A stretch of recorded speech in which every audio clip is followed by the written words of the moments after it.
Selamat datang di YouTube Horrors.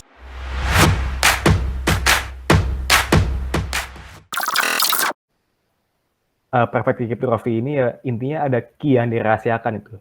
Dan key ini cuma satu. Itu sih intinya. Dan key ini dibagikan kepada pihak-pihak yang berkomunikasi gitu. Nah, key ini dipakai untuk proses dekripsi dan enkripsi. Nah, apa sih itu enkripsi dan dekripsi? Jadi ini kita bahas dulu ya terminologi-terminologi yang ada di kriptografi lah. Dan khususnya kriptografi private key gitu. Pertama ini ada plain text. Nah, plain text ini ya pesan yang mau kita kirim, yang mau kita rahasiakan. Jadi misalnya saya mau ngirim pesan ke Anda. Nah, pesan yang saya rahasiakan ini namanya plain text. Jadi yang masih dalam tulisan awalnya gitu. Yang masih belum dalam bentuk rahasia. Nah, notasi plain text ini nanti notasinya M ya. Mungkin bisa nggak perlu diingat juga sih sebenarnya ya. Tapi nanti bakal dibahas di selanjutnya. Notasi ya plain text ini M. Dan ciphertext. Ciphertext ini ya plain text yang telah dirahasiakan itu. Jadi dalam bentuk yang sudah terenkripsi lah gitu. Jadi yang dimana kalau dibaca ini nggak ada informasi yang bisa didapatkan gitu. Itu namanya ciphertext. Dia notasinya C kecil ini ya. Dan juga ada key. Nah, key ini ya yang digunakan untuk merahasiakan pesan lah. Yang digunakan untuk merahasiakan dan menderahasiakan gitu. Jadi untuk enkripsi dan dekripsi. Key ini notasinya K kecil ya. Nah, terus ini ada plain text atau message space. Jadi ya plain text ini istilah lainnya lah gitu. Istilah lain itu message ya. Nah, jadi ini adalah himpunan dari seluruh plain text yang mungkin itu. Jadi misalnya kita mau buat dalam sebuah cryptosystem gitu. Jadi plain text-nya yang mungkin apa aja gitu. Jadi kan kadang ada cipher yang hanya bisa menerima input huruf doang gitu. Jadi nggak bisa angka atau nggak bisa spasi begitu gitu. Jadi ya batas-batasan yang ada dalam plain text yang bisa diterima itu sih.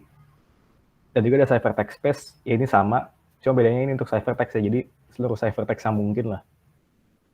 Nah ini key space ini adalah seluruh key yang mungkin berarti ya, himpunan dari seluruh key yang mungkin yang bisa digunakan dalam suatu cryptosystem itu.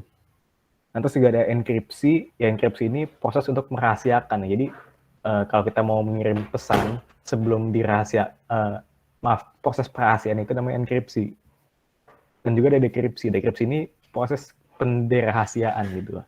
Jadi ketika kita menerima pesan yang dirahasiakan, nah kita mau baca kan nggak mungkin nih pesan yang misalnya acak-acakan gitulah tulisannya ya. Yang sudah dienkripsi kan nggak bisa dibaca itu. Nah caranya ya didekripsi dulu. Didekripsi dari ciphertext ke plain text dulu gitu. Nah, lalu ada algoritma generasi key. Nah, algoritma generasi key ini ya algoritma yang dipakai untuk membuat key. Karena tadi key ini nggak bisa sembarangan ya. Key ini harus merupakan anggota dari key space gitu. Jadi dalam suatu cryptosystem pastinya key-nya itu khusus ya. Nanti mungkin bakal dibahas lagi gitu untuk diberikan contoh lagi lah supaya lebih jelas untuk hal-hal ini. Mungkin masih bingung. Sama ada cryptosystem. Nah, cryptosystem ini ya sebuah sistem lah yang mencakup seluruh hal ini gitu. Jadi dia menentukan plain text ini bagaimana, ciphertext ini nanti hasilnya bagaimana, key-nya bagaimana, plain text space-nya apa aja gitu. Ciphertext space-nya terdiri dari apa aja, key space-nya terdiri dari apa aja, metode algoritma enkripsinya apa aja, dan algoritma dekripsinya apa aja, serta ya tadi algoritma generasi key gitu. Mungkin itu dulu untuk terminologi. Nah, selanjutnya kita bahas apa sih kegunaan kriptografi private key. Jadi ya yang lazim ini ada dua penggunaan ya. Pertama ini untuk tadi merasakan komunikasi gitu. Jadi ya misalnya saya mau ngirim pesan dengan Alice lah. Alice mau ngirim pesan kepada Bob. Nah, untuk merahasiakan komunikasi antara Alice dan Bob ini menggunakan kriptografi private key ini bisa. Jadi Alice dan Bob ini memegang suatu key rahasia lah gitu istilahnya.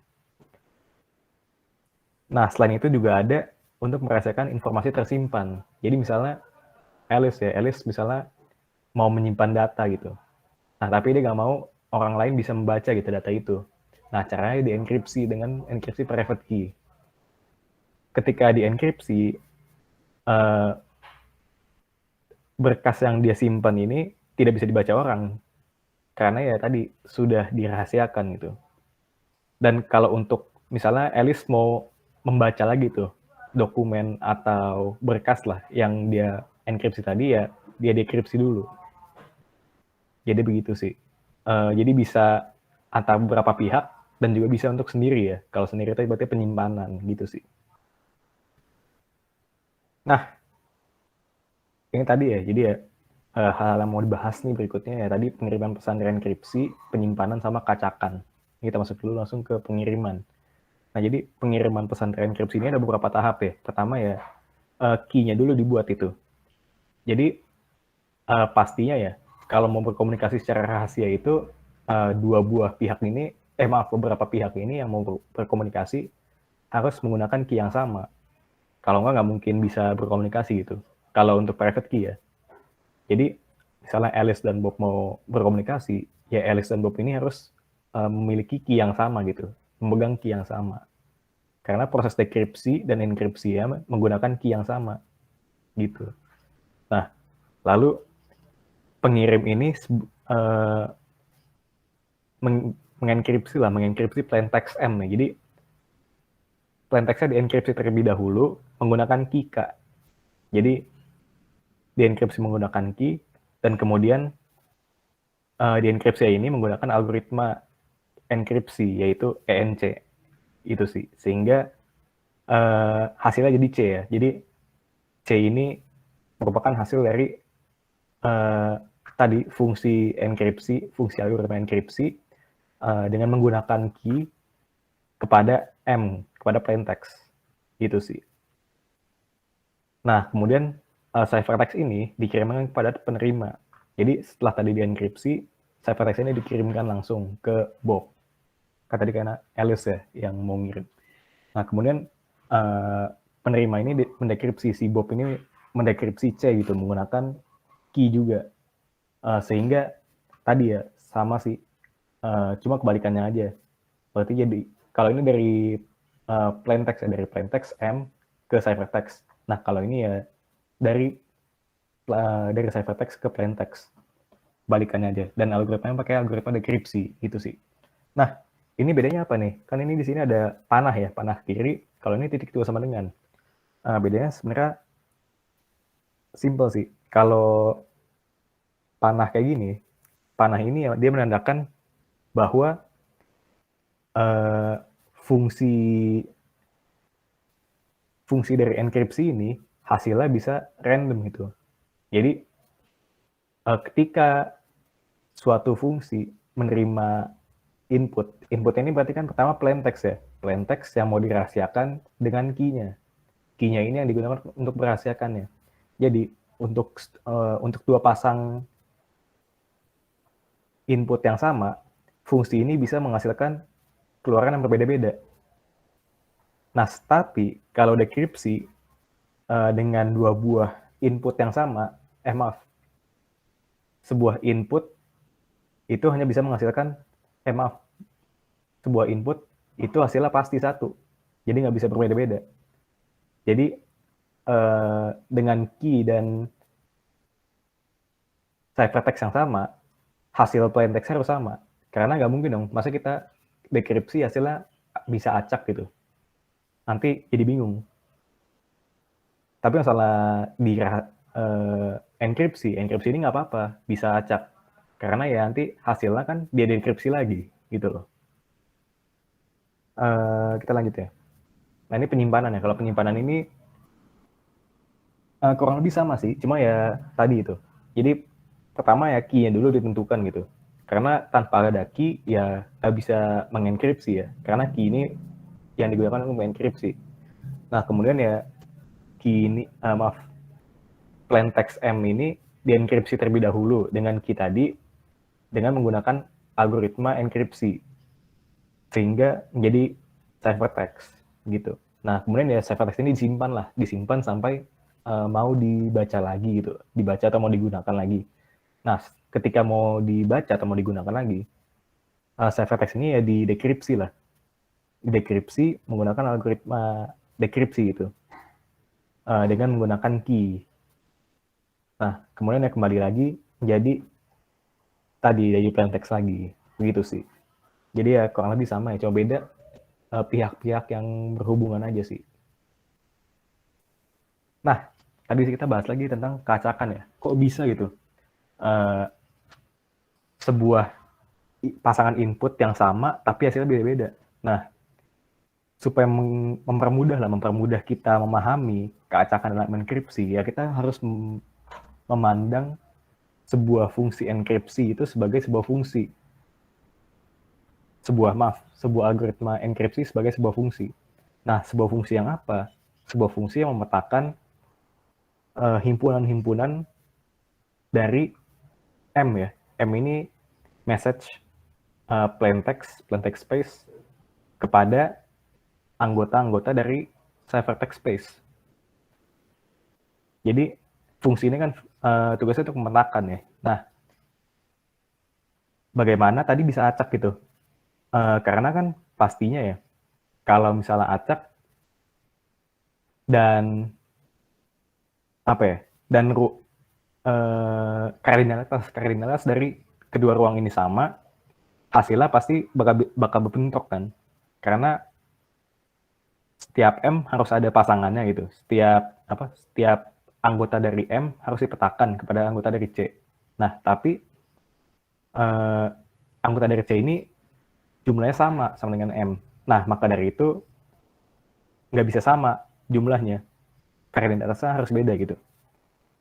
Sebagaimana, jadi koordinatas dari C ini adalah N.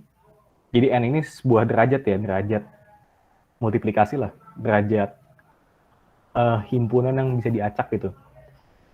Dikalikan dengan M. Dikalikan dengan koordinatas M. Jadi ya, misalnya ini nih, di M ini kan, misal ya, di sini ada dua anggota, dan di C ini ada 4 anggota.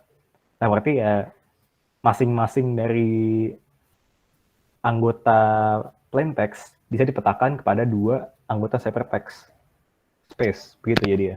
Jadi bisa acak gitu. Jadi hasilnya bisa 2 jenis, bisa 2 keluaran. Jadi saya misalnya apa ya? Saya mengisi 2 buah inilah. Mengisi 2 buah. Mengisi 1 buah ciphertext, plaintext dengan key yang sama. Tapi hasilnya bisa dua jenis itu. Bisa 2 hasil yang berbeda. Nah, tetapi ketika di dekripsi kembali, hasilnya sama. Tetap kembali ke M juga gitu. Begitu sih. Nah, kemudian juga ada prinsip Kirchhoff. Nah, apa sih prinsip Kirchhoff ini? Jadi ya, ini yang menyatakan bahwa sebuah kriptosistem itu seharusnya jangan dirahasiakan lah. Atau kalau misalnya dia diketahui oleh orang lain, oleh misalnya pihak yang mau menguping lah gitu, pihak yang mau menguping. Nah, pihak yang mau menguping ini nggak mendapatkan keuntungan dari mengetahui plaintext tersebut. Jadi ya inilah gitu kenapa kenapa kriptografi ini merupakan membutuhkan open source lah. Jadi open source ini bukan hanya sebuah ideological cause lah, bukan hanya sebuah tujuan ideologis itu, tapi ya memang dia ini sebuah praktik yang benar-benar esensial. Kenapa? Karena pertama ini ya, kalau kita merahasiakan sesuatu, ini kan kita merahasiakan dengan sebuah key ya. Nah, key ini gampang kan dirahasiakannya. Misalnya kita nanti merahasiakan dengan Kaisar cipher. Key-nya cuma angka gitu, cuma angka sedikit dan menghafalnya gampang. Tapi kalau kita merasakan sebuah crypto system, itu lebih susah. Karena crypto system ini kompleks ya. Dan semakin kompleks suatu hal itu, semakin susah dirahasiakannya. Nah, selain itu, misal kita perlu merubah aspek, merubah kerahasiaannya gitu. Misalnya, ya bocor lah gitu. Teknik kriptografinya ini bocor ke orang. Nah, misalnya tadi kalau kita sedang berkomunikasi ya, Alice dan Bob tadi gitu, kan yang dirasakan key-nya ya. Kalau key ini bocor, ya gampang, tinggal diganti aja key-nya dengan key yang baru. Udah nggak ada masalah lagi kan. Karena ya cukup diganti key-nya ya, penguping ini udah nggak bisa tahu lagi gitu. Udah komunikasinya sudah jadi rahasia kembali. Nah, tapi kalau misalnya kita yang dirahasiakan ini sistemnya, ketika bocor itu lebih susah lebih susah mengubahnya lah. Kita harus membuat crypto system baru gitu. Prosesnya lebih kompleks lah. Nah, kemudian juga penggunaan skala besarnya ya ini kalau misalnya di deploy gitu. Ini lebih kompleks lah kalau kita menggunakan crypto system yang berbeda-beda. Tapi masalah key yang berbeda-beda itu gampang. Cuma tinggal simpan key-nya, beberapa key ini disimpan dan ya udah. Crypto system kan sama semua gitu. Nggak ada masalah. Dan nggak bakal ada mishap juga. Tapi kalau crypto systemnya beda-beda, nanti orang bingung gitu. Ini pakai crypto system yang mana? Apa nanti metode enkripsi dekripsi ketukar-tukar gitu. Lebih susah lah pokoknya. Mungkin itu sih. Oh iya. Dan juga mungkin tadi sedikit tentang prinsip Kirchhoff tadi. Ya ini tuh. Jadi ada Lorenz cipher nih. Lorenz cipher ini ya digunakan oleh Jerman ya pada Perang Dunia Kedua. Bukan Enigma. Kalau Enigma kan yang dipakai untuk tentara lah ya. Untuk angkatan bersenjatanya gitu, untuk angkatan darat, angkatan laut, dan angkatan udara gitu ya. Nah, kalau Lorenz ini beda gitu. Ini dipakai sama diplomat lah kalau nggak salah. Saya lupa juga. Tapi ya sama lah untuk merahasiakan komunikasi juga. Nah, jadi Lorenz cipher ini sebenarnya nggak diketahui gitu. Belum nggak diketahui cara sistemnya nggak diketahui gitu. Jadi satu crypto system ini masih rahasia lah istilahnya. Nah, sampai pada ketika aksis ini sudah mulai kalah gitu, sudah mulai lemah lah. Jadi sudah mulai sekutu ini sudah mulai menyerang kembali gitu, sudah mulai maju lah sekutu. Nah, ini sudah mulai didapatkan kan intelijen dari Jerman. Jadi intelijen Jerman ini sudah mulai bocor lah ke sekutu. Nah, ketika bocor ini diketahui lah ini ada Lorenz cipher ini diketahui gitu. Jadi bocor lah semuanya, skematisnya, cara kerjanya dan lain-lain gitu. Nah, ternyata ketika bocor ini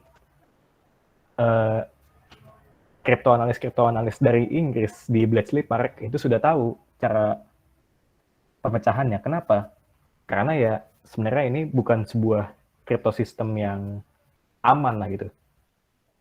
Dia ini sudah terbukti tidak aman justru. Sudah terbukti tidak aman oleh Bletchley Park gitu. Jadi ya kalau kita merahasiakan sebuah crypto system, kita nggak tahu juga gitu keamanannya. Kita nggak bisa memastikan bahwa crypto system ini benar-benar aman. Makanya sebenarnya lebih baik kalau crypto system itu disebar luas supaya bisa diteliti gitu, supaya bisa di review lah, peer review gitu sama oleh ahli-ahli yang lain bahwa crypto system ini memang benar-benar aman gitu. Mungkin ini dilanjut dulu sama Iva ya. Tadi bagian yang untuk ini udah selesai. Oke. Halo lu? Iya, suara saya jelas kan ya, Kak? Jelas. Oke, sebelumnya saya izin off cam juga ya, soalnya jaringannya kayak agak ngelag-ngelag gitu.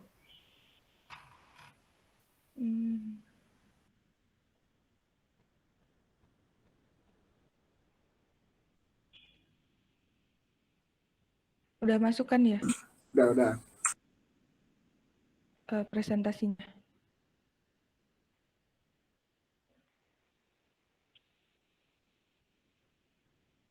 Oke, saya anggap udah masuk deh ya.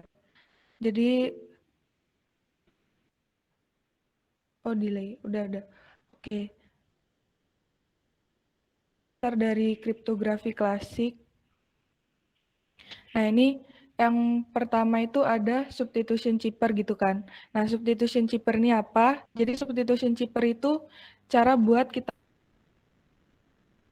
gitu kan. Nah, jadi misalkan kita punya huruf A gitu. Nah, huruf A itu bisa langsung diganti dengan huruf E atau misalkan nanti huruf B itu diganti dengan huruf Z kayak gitu. Jadi langsung di yang ada kayak gitu. Kemudian untuk contoh dari substitution chipper itu ada 4, jadi ada chipper abjad tunggal, ada chipper substitusi homofonik, ada chipper abjad majemuk, sama chipper substitusi poligram. Nah, selain substitution chipper itu ada lagi transposition chipper. Nah, kalau misalkan transposition chipper itu mengubah susunan atau posisi huruf plain text ke posisi lainnya. Jadi, nggak ada plain text yang diubah ke dalam chipper text, jadi pakainya itu kayak pergeseran gitu. Misalkan kalau misalkan dulu pernah ikut, nah itu mungkin bisa kayak gitu pemakaiannya dalam transposition chipper kayak gitu. Terus habis itu ada contoh kriptografi kelas. Ada Caesar chipper. Caesar chipper ini merupakan salah satu metode teknik yang udah terkenal. Nah, di sini itu pakainya substitution chipper. Teknik ini itu dilakukan dengan cara pergeseran gitu ya. Nah, terus ada rumus kalau misalkan kita pakai huruf gitu ya, kan ada 26 alfabet. Nah, itu berarti rumusnya itu P plus N modulo 26. Misalkan kita punya sintaksnya itu huruf E. Nah, huruf E ini kan 5 gitu. Nah, 5 ini misalkan kita akan melakukan pergeseran sebanyak 5 kali, berarti 5 ditambah 5 di modulo 26 hasilnya 10 kayak gitu. Berarti huruf E itu bakalan berubah jadi huruf J kayak gitu. Nah, kalau misalkan dalam karakter ICII kan ada 0 sampai 255, berarti nanti di modulonya itu tinggal diganti ke 256 kayak gitu.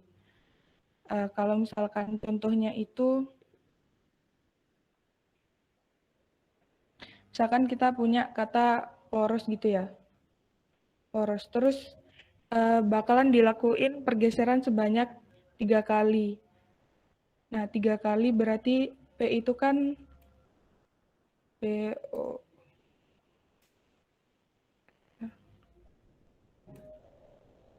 poros.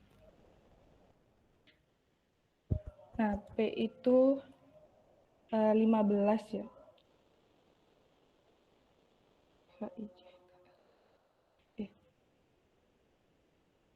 R-nya 18. Oh, berarti 15, 19. Nah, ini kalau misalkan dilakukan pergeseran sebanyak 3 kali, berarti kan di sini tambah 3,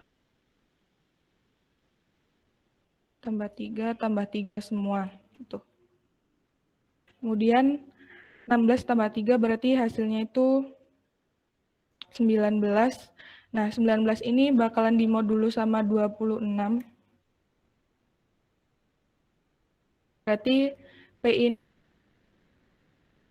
shift atau dilakukan pergeseran sebanyak 3 kali. Terus kalau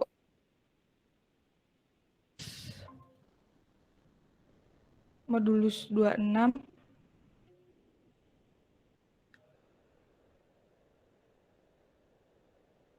suaranya kayak disensor. Oke, kayaknya kelek-kelek ya. Maaf. Oke. Nah, ini 18 kalau misalkan di modulus 26 berarti 18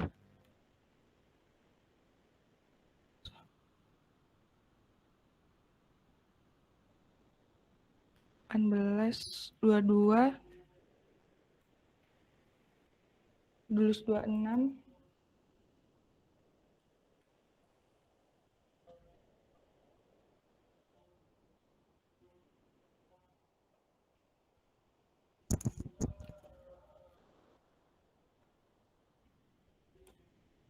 penambahan R dengan U.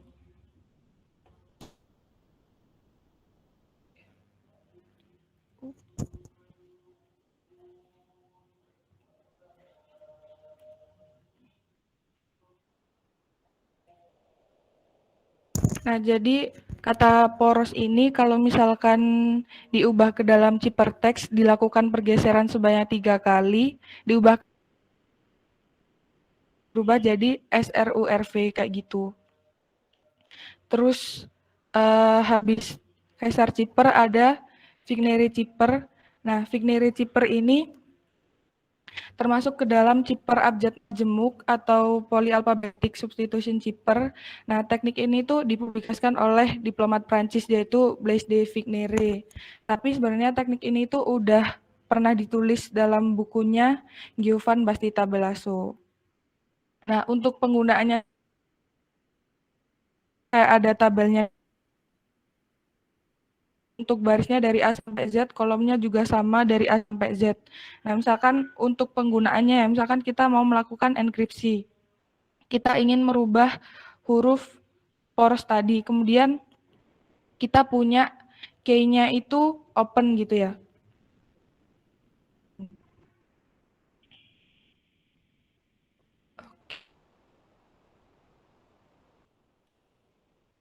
Misalkan kita punya key-nya di sini open. Nah, di sini kan masih ada satu space yang kosong gitu, yang belum ada apa? Open ini bakalan diulang sampai memenuhi yang diinginkan. Nah, untuk penggunaannya bakalan sebagai kolom, terus untuk key-nya ini bakalan, nah misalkan kita punya kolom P dan baris O. Kolom P. Oke. Ini kan kita punya kolom P. Kita punya ya kolom P di sini, kemudian kita punya baris O. Nah, kalau misalkan diluruskan, di sini kita bakalan nemu hasilnya itu adalah D. Kayak gitu. Terus O dan juga P, di sini O, terus di sini P. Ini juga hasilnya adalah D. Kemudian R dan juga E, di sini hasilnya V. N, di sini S dan juga O, di sini hasilnya G gitu.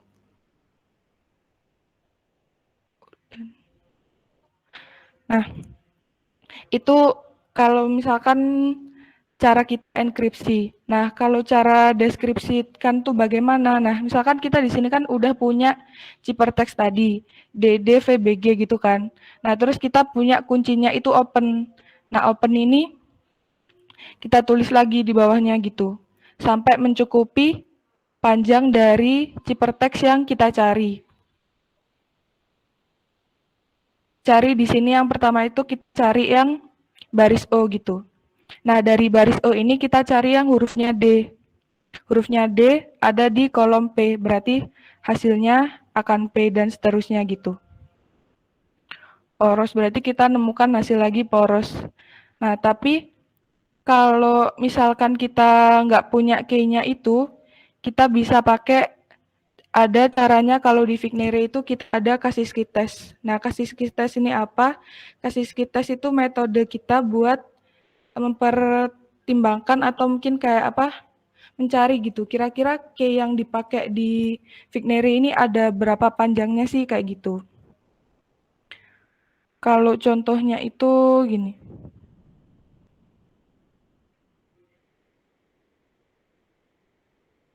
Misalkan di sini ada contoh 1 sama contoh 2 gitu ya. Kita punya plain text itu crypto is short for cryptography. Nah, di sini kan kita menemukan ada dua kata yang sama gitu. STP dan CSASTP. Tapi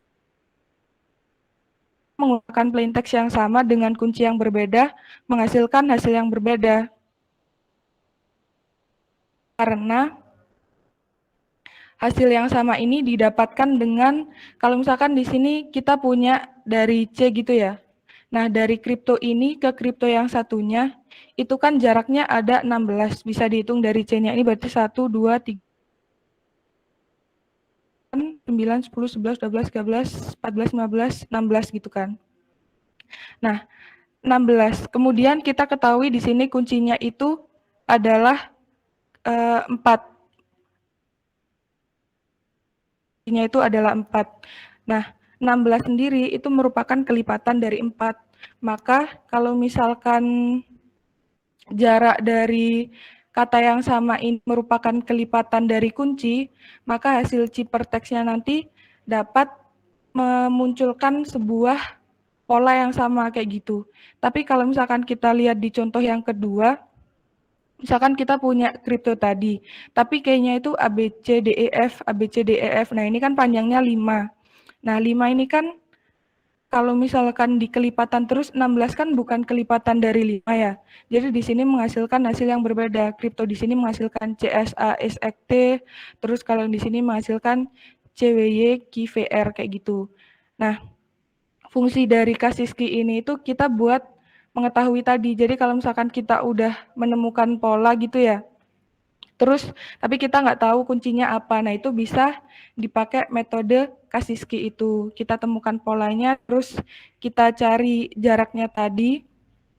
Nah, kalau misalkan jaraknya misalkan 16, nah berarti kira-kira kuncinya itu adalah faktor dari 16, kayak 1, 2, 4, 8, 16 kayak gitu.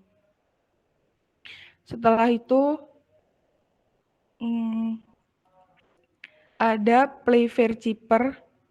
Jadi kalau Playfair Chipper itu kunci kriptografinya berupa 25 buah huruf yang disusun dalam tabel berukuran 5x5. Jadi kalau menggunakan Playfair Chipper itu kita pakai tabel ukuran 5x5.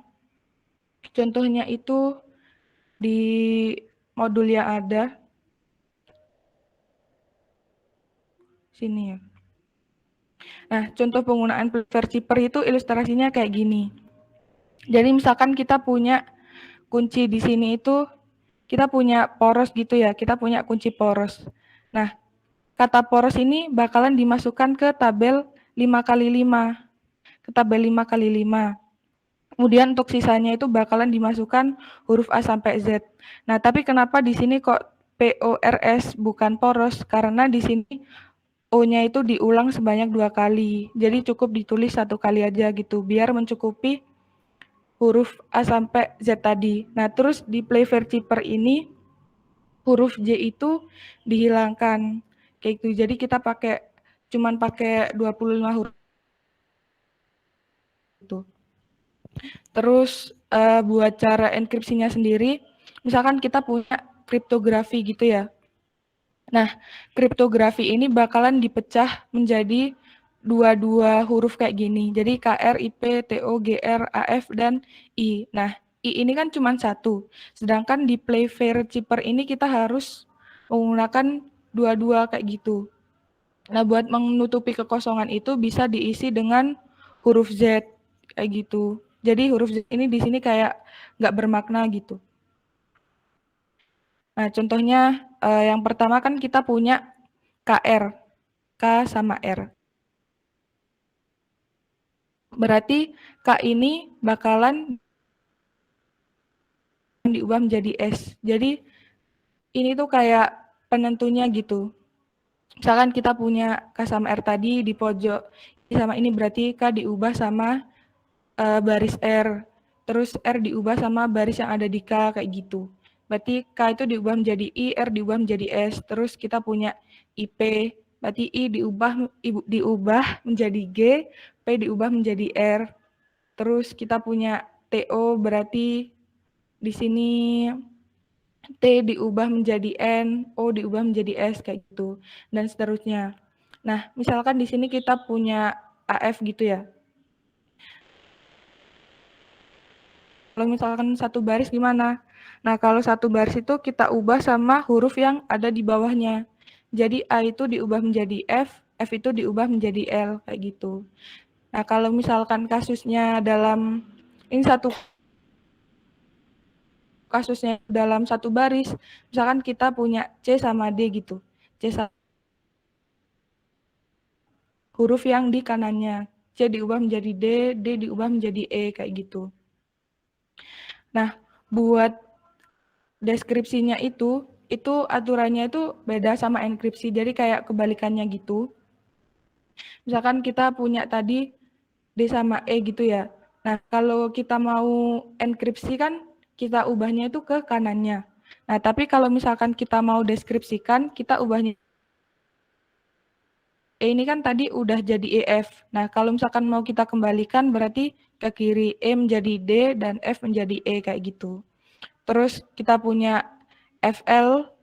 Nah, itu kalau misalkan mau dikembalikan berarti kalau tadi kalau misalkan enkripsi itu ke bawah, berarti kalau deskripsi ke atasnya kayak gitu. Terus ini kalau misalkan dalam baris dan kolom yang tidak sama gitu. Misalkan kita punya I sama S tadi, berarti I itu kita ubah ke kanannya, ke garis bawahnya S. Terus kalau yang S itu kita ubah ke lurusnya yang I, berarti R ini, kayak gitu. Yes. Kemudian misalkan kita nanti dalam proses deskripsi pas di akhir menemukan huruf Z gitu. Nah, huruf Z-nya itu kayak nggak bermakna, jadi bisa langsung dibuang aja kayak gitu. Soalnya huruf Z tadi kan pas kita enkripsikan cuman sebagai tambahan aja karena cipher genap gitu. Setelah jadi kalau Affine Cipher itu jenis cipher substitusi monoalfabetik. Nah, kalau misalkan Affine Cipher mungkin langsung ke contohnya aja ya. Nah ini. Kalau contohnya itu kayak gini. Kalau buat Affine Cipher itu, kalau enkripsi ya, jadi ada rumusnya. Rumusnya kalau buat enkripsi itu AX plus B modulo M. Nah, A sama B di sini itu apa? Yang relatif prima dari 26. Kenapa dari 26? Ada dalam alfabet kan ada 26. Jadi di sini A itu bilangan yang relatif prima dari 26. Terus untuk B ini hurufnya itu terserah bisa dari 0 sampai 25. Misalkan kita punya contoh di sini, kita punya poros gitu ya. Nah, poros ini kalau misalkan diubah ke dalam ke dalam angka, berarti kan jadinya 16, 15, 18, 15, 19 gitu. Nah, di sini kita punya M-nya itu 26. Kenapa dimodulus 26? Karena jumlah alfabetnya tadi kan 26. Terus misalkan kita milih A-nya itu 7 dan B-nya itu 9. Ini terserah sih sesuai syarat yang tadi, pokoknya yang A itu relatif prima, yang B itu rentang 0 sampai 25 kayak gitu. Nah, misalkan kita masukkan POROS gitu. Terus kita masukkan rumusnya. Nah, setelah dimasukkan ke dalam rumus, kita temukan hasilnya itu 17, 10, 5, 10, 12. Nah, gimana cara ngerubahnya? Kan tadi kita punya A itu 7. Berarti kalau misalkan kita jalan 17 itu kita masuk ke K-nya itu saat 17 itu kita masuk ke K. Terus kalau kita punya A7, saat 10 itu kita masuk ke D kayak gitu. Jadi di-translate gitu. Tapi bisa juga kalau misalkan kita pakai rentang 0 sampai 25, berarti di POROS-nya kan jadinya gini.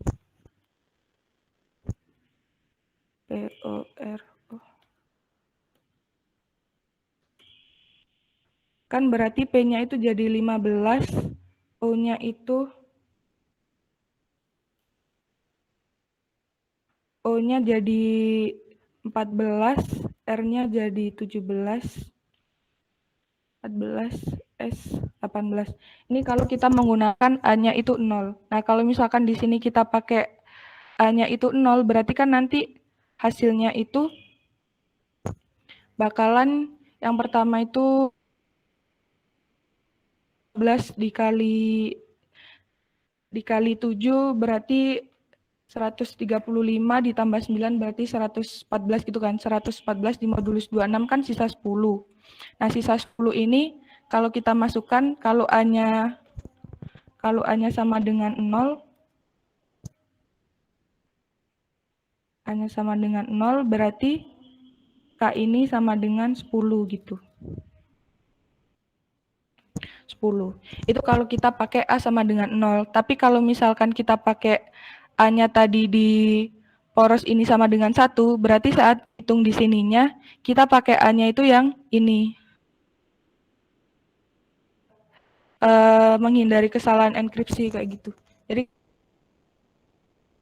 pakai A yang 0 atau A yang 1 tadi. Nah, kalau misalkan deskripsinya sendiri itu, ini rumusnya itu A inverse di sini pakai modular multiplicative inverse. Nah, buat caranya kita nemu A inverse di sini itu pakai apa? Itu bisa pakai di Python. Jadi di Python 3 itu udah ada library-nya sendiri buat kita nyari inverse. A-nya itu 7 ya. Nah, terus kita punya modulunya itu 26. Nah, 7 ini bakalan kita inverse. Berarti kita punya hasil dari A inverse itu adalah 15, kayak gitu. Nah, terus 15 nanti kalau misalkan dimasukkan ke dalam rumus ya ada 15 dikali X min B berarti 17 dikurangi 9, terus dimodulus lagi sama 26. Berarti kita menemukan hasil plain text-nya itu poros. Mohon maaf, di sini ada kesalahan penulisan, harusnya ciphertext sama plain text gitu ya. Nah, kayak gitu. Skripsi di terakhir itu ada Enigma. Jadi kalau misalkan kita tahu Enigma itu kan mesin yang digunain pas Perang Dunia Kedua ya, yang dipakai sama pemerintah Jerman Nazi. Nah, kalau misalkan pengen tahu sejarah yang lebih lengkap itu bisa mungkin kalau ada yang pernah nonton Alan Turing di filmnya yang Imitation Game. Nah, di situ dia nyeritain gimana caranya dia bisa nyampe mecahin mesin Enigma kayak gitu. Nah, buat mesin Enigma sendiri itu ada 7 komponen utama di dalamnya. Jadi yang pertama itu ada kotak Enigma, terus ada plugboard di sini, terus ada keyboardnya, ada lamboard di sini yang bakalan ngasilin misalkan kita masukin A, terus nanti di sini yang nyala itu muncul E kayak gitu. Terus ada lagi itu reflektor itu ada di dalam sini. Terus ada penggerak rotor dan juga rotornya. Nah, yang unik dari Enigma itu di sini dia itu punya 3 rotor. Jadi buat rotornya sendiri itu kalau kita tahu apa ya sebentar. Nah, ini kalau kita tahu odometer, nah itu kan cara kerjanya itu kalau misalkan rotor pertama itu bergerak, udah selesai 1 putaran gitu ya. Nah, baru rotor kedua yang bergerak. Nah, nanti kalau misalkan rotor kedua udah selesai 1 putaran lagi, terus rotor ketiga yang bergerak kayak gitu. Nah, terus cara kerjanya mesin Enigma ini setiap nanti diketik, rotor ini tuh bakalan bergerak. Jadi, itu yang nyebabin kenapa itu bakalan ngeluarin huruf yang berbeda-beda kayak gitu. Kayak gitu sih. Mungkin ada tambahan dari Kak Ivan, mungkin dari teman-teman ada yang mau ditanyain. Jadi Enigma ini sebenarnya implementasi dari one time pad. Nah, one time pad ini sebenarnya sebuah cipher ya, sebuah kriptosistem yang nggak bisa dipecahin. Benar-benar nggak bisa dipecahin. Selama key-nya itu rahasia dan key-nya ini dibuat dengan benar, ini nggak bisa dipecahin sama sekali. Meskipun ya, apa ya, pengupingnya ini punya kekuatan komputasi yang tak terhingga. Nah, kalau mau baca lagi pembahasannya atau mau nonton pembahasannya ada di YouTube Poros. Kriptografi yang tahun lalu. Bisa lah, itu tonton nggak salah mau. Tapi ya kenapa ini bisa bisa kebobolan lah gitu kalau Enigma ini kan bocor ya, bukan bocor sih ya, berhasil dianalisa lah dan cukup cukup drastis gitu efek dari kriptoanalisisnya. Nah, karena ya Enigma ini sebenarnya nggak menerapkan one type pad ini secara benar gitu, dan banyak kekurangan-kekurangan desainnya lah.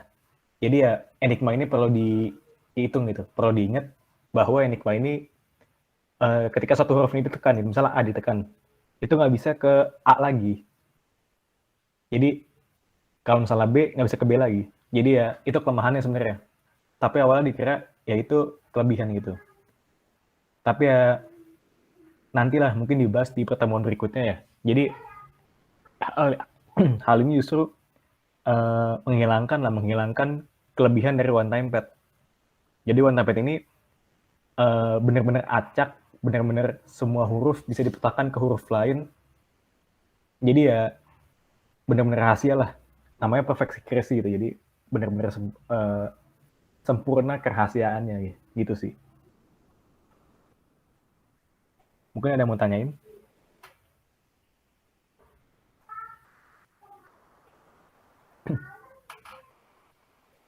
Oh, atau mau lihat soal sekalian? Gimana?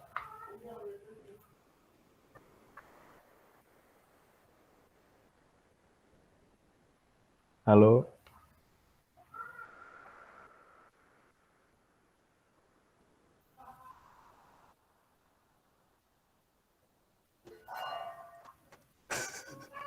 Mungkin Mas Ilham mau nanya. Ini deh, ada website nih, saya share screen nih.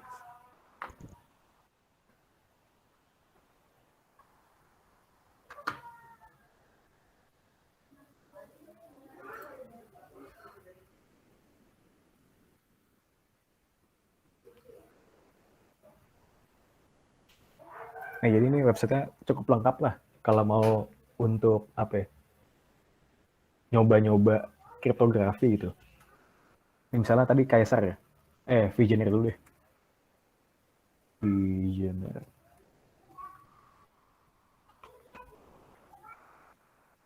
Nah, ini jadi ini saya ada dari sebelumnya nih. Ini lengkap lah, ini bisa mecahin Visioner dengan banyak metode gitu. Dia bisa pertama dictionary attack bisa, tadi kasus kita bisa macam-macam lah pokoknya. Dan ini dia otomatis bisa juga nih. Jadi kita langsung nih otomatis nih udah ada sebelumnya teks yang udah dienkripsi ini pakai Visioner. Nih kita dekripsi langsung muncul kayak gini. Jadi udah enak banget. Ini pakai website ini udah lengkap lah semuanya. Kaisar juga ada nih, Kaisar tadi. Kaisar nih.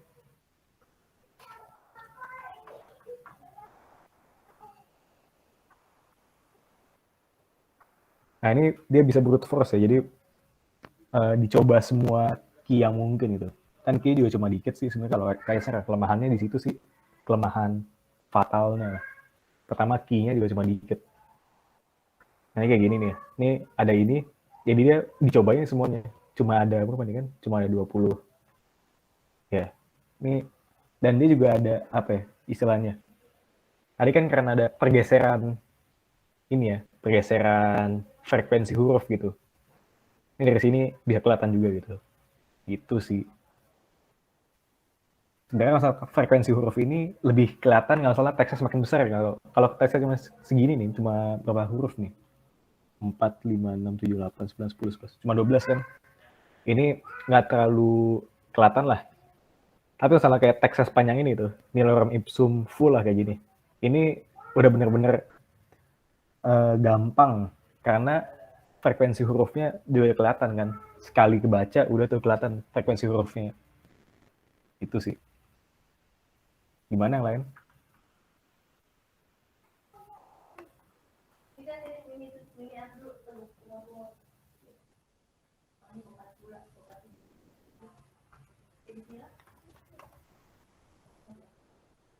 Nah, ini dia bisa Enigma. Coba kalau Enigma di sini sih deskripsinya nggak ada ini ya, nggak ada apa?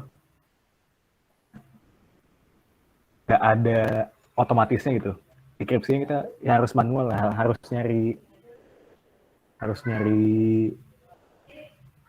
harus crypto analisis sendiri lah istilahnya. Soalnya emang sebenarnya Enigma ini ribet sih crypto analisisnya gitu.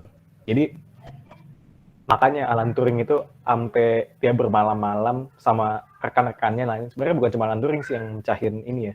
Cuma Alan Turing emang dia banyak menemukan kelemahan-kelemahan lah di Enigma ini. Paling banyak dari Alan Turing. Tapi ya sebenarnya dia dibantuin sama rekan-rekannya. Jadi ya Enigma ini bisa kita coba nih. Jadi ini rotornya tuh ada banyak ya. Ada 4 kalau nggak salah sih kalau. Dan kalau misalnya angkatan lautnya ini dia beda sendiri. Dia angkatan lautnya ini ada 7 kalau nggak salah. 7 rotor dan bisa dipakai 4. Jadi itu berarti 7 kombinasi 4 ya. Banyak tuh. 7 kombinasi 4. Bukan kombinasi, malah permutasi ya. 7 permutasi 4. Lebih banyak lagi. Soalnya ya rotornya bisa diulang, bisa dipakai ulang. Gitu sih. Sampai jumpa di episode selanjutnya. Jika ada yang ingin kalian tanyakan, atau mungkin ingin sharing ilmu kalian, bisa tinggalin di kolom komentar di bawah ya. Jangan lupa like kalau kalian suka video ini, share, dan subscribe channel ini biar kalian gak ketinggalan sama updatean selanjutnya. Dah.